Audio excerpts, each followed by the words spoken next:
Welcome to this Killick Explains video, and welcome to a slightly technical sounding topic, but bear with me, it's an important one. Why is the city suddenly buzzing with T+1 talk? Now don't turn off the video, bear with me on this one. What is happening? Well, the eagle-eyed amongst you who watch the American market closely, and as a global investor you should pay attention to the American market, not just the UK market, would have noticed something, and that is, later this year, the US is planning to move to something called T+1. All right, and that's creating quite a buzz in financial markets over there and quite a lot of concern in financial markets both here and in Europe.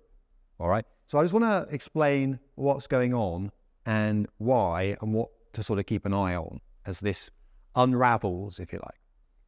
So, what is T+1 all about and why are people talking about it in the States? It's a really important bit of plumbing that supports share trading. So if I can break a share trade into 3 stages, and I've got a guide here that does this in more detail for anyone who'd like a bit more detail. Essentially, stage 1 is a deal.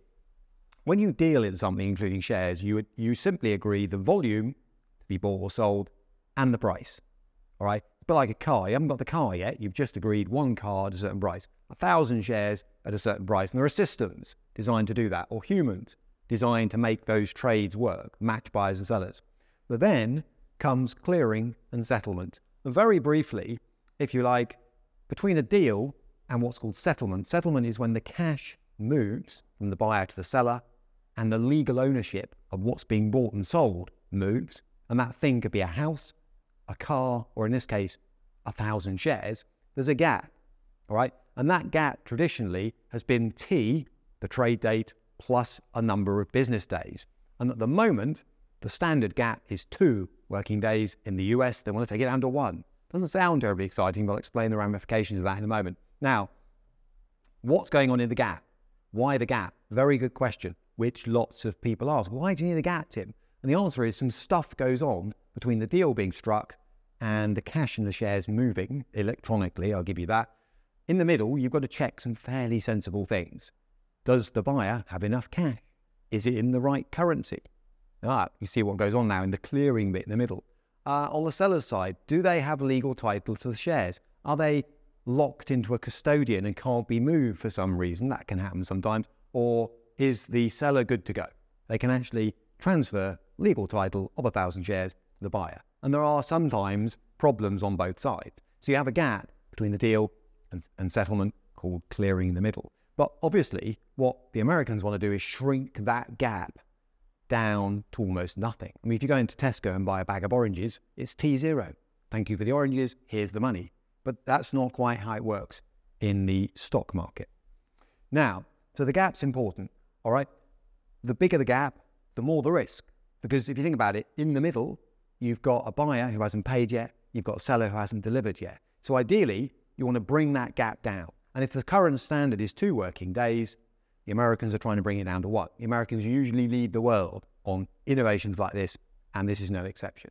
Because if you can get it down to 1 business day, that's going to reduce delay. It means deals just get done and dusted and posted quicker. It reduces cost and risk. The risk being something goes wrong. I don't receive my cash as the seller. I don't receive my shares, my stock, as the buyer. Okay, but believe it or not, the systems ramifications of getting everybody in the stock market, big and small, we're talking mega banks down to individual, getting everyone lined up to achieve 1 business day transfer of cash and shares is more difficult than perhaps it might sound. So why are the US, just a reminder, why are the US excited that they're about to go from T+2 to T+1? I think it doesn't sound very exciting. Well, it's going to reduce what are called executed unsettled deals. What I mean by that is it's going to reduce the risk where a trade's been done and everyone's waiting for settlement. Simple as that. It's safer. The shorter the gap, the better. And it will keep the regulator happy. The SEC want to see trades closed out as quickly as possible. And of course, the US are thinking, hopefully, we'll grab some assets from around the world because we can advertise safer, regulator-compliant settlement faster than anyone else in the world. And fast in financial markets is generally good. So the US are hoping not only to take away some of the companies that have listed in the US recently, and that's caused a few headaches in London, they also want to take the asset flows associated with faster settlement. Okay, so where does this leave the UK and Europe?